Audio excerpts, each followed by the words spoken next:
La communauté de communes Ambert-les-Froids-de-Forez aura l'honneur d'accueillir le peloton féminin du Tour de France le jeudi 31 juillet 2025. Pour le final, une épreuve entièrement puy-de-dômoise. Lors de la 6e étape, les cyclistes devront traverser 2 cols et sillonner à travers un territoire riche. Vous savez sûrement que l'étape se conclura dans la ville d'Ambert. Mais les fans du Tour de France les plus observateurs auront sûrement remarqué que les cyclistes passeront par 7 communes du Livradois-Forez. Alors aujourd'hui, nous allons découvrir toutes les communes qui seront traversées par le Tour de France Femmes et donner à nos téléspectateurs quelques idées de ce qu'il y a à découvrir là-bas. Entre découvertes de paysages inspirants, d'édifices historiques, de producteurs et de spots culturels et sportifs, suivez-nous le long des routes du Forez.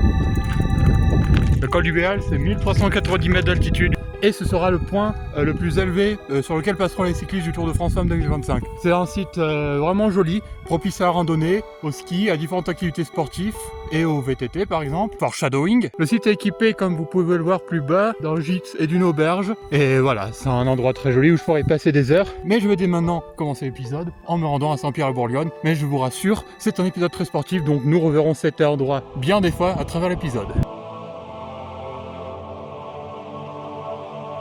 Eh bien, je tiens une fois de plus à côté d'un édifice religieux. Ça, c'est une chapelle dédiée à la Vierge Marie, qui fut construite en 1833. Ce qui est bien avec cette chapelle, c'est qu'elle témoigne de la persévérance des 1000 habitants de l'époque, et que sa construction permit 2 choses.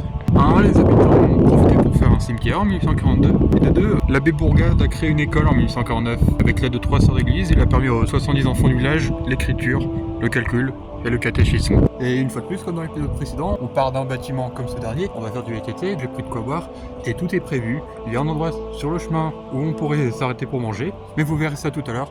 Pour l'instant, il est temps de pédaler, et c'est tant mieux car je rappelle que la promesse de l'émission, c'est suivre le Tour de France.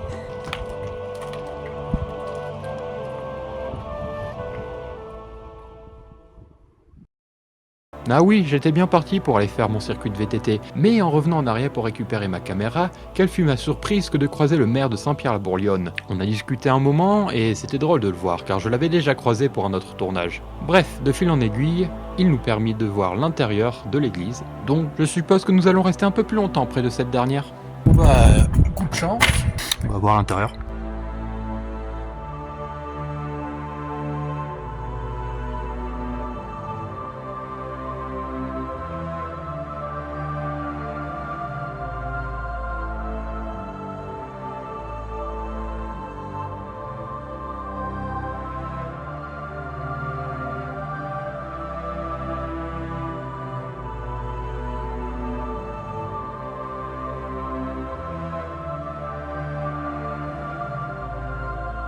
Une fois ma visite terminée, je reprends mon chemin. Nous allons prendre le circuit 16, un circuit de VTT de 2h30 qui devrait nous mener au col du Béal.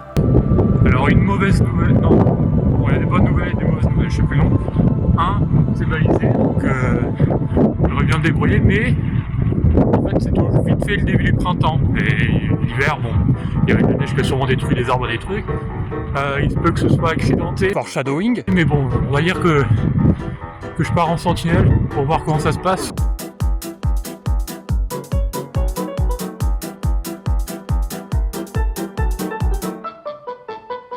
Allez, plus que 6 km à faire en forêt comme ça avec une légère montée.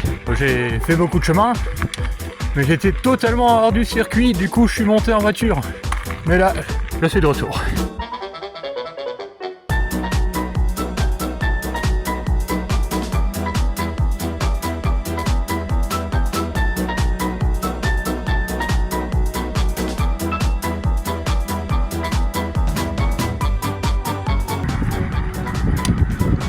Je galère pas encore. J'ai encore en vélo électrique et on m'a un peu aidé. L'aventure s'arrête ici, il y a un arbre. Je ne sais que faire. Je vais me le prendre, adieu tout le monde. Bon c'est bon, j'ai survécu. Mais comme il est déraciné, je pense pas que c'est un bûcheron, je pense juste que l'hiver a fait des ravages. C'est malin. Là je peux vraiment plus passer Et j'ai fait tout ça après être passé par un petit ruisseau. C'était censé être un stage chill. Profitons une dernière fois de ce joli endroit avant qu'on le quitte pour la simple et bonne raison que je ne peux pas avancer davantage. Car ça monte trop, il y a de l'eau et il y a des arbres.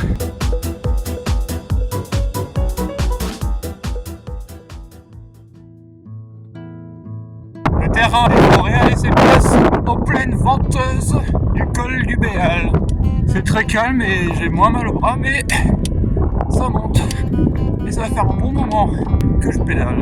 Je prends la peine de m'arrêter pour montrer davantage à quoi ressemblent les horizons. Et après ça, vous verrez que de l'autre côté de cette montée, il y a une surprise.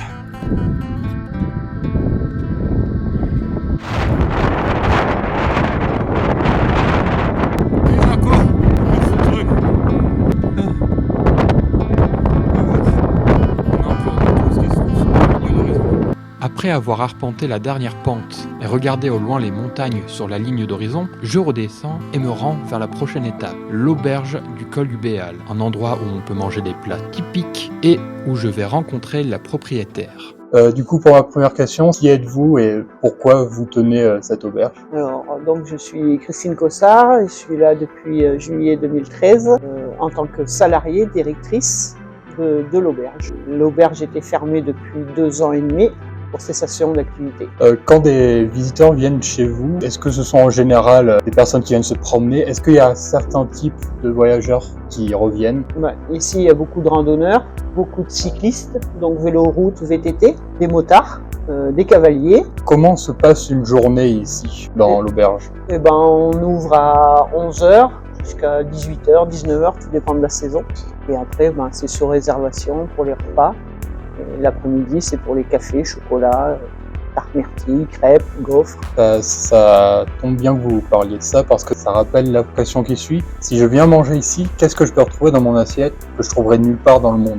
Qu'est-ce qui est vraiment spécifique de l'Auvergne ou même du coin? C'est le patia. C'est les pommes de terre qui sont cuites dans la crème fraîche avec de l'ail, du sel et du poivre. En fait, c'est ce qui était mangé dans les burons ou jasseries sur la montagne quand les gens étaient en estive. Ils mettaient ça à chauffer le matin au coin du feu et quand ils arrivaient à midi, c'était cuit. Et dernière question qui n'était pas dans mon script, mais c'est simple. Qu'est-ce que vous pensez du cadre du col du Béal? Est-ce que vous appréciez cet endroit?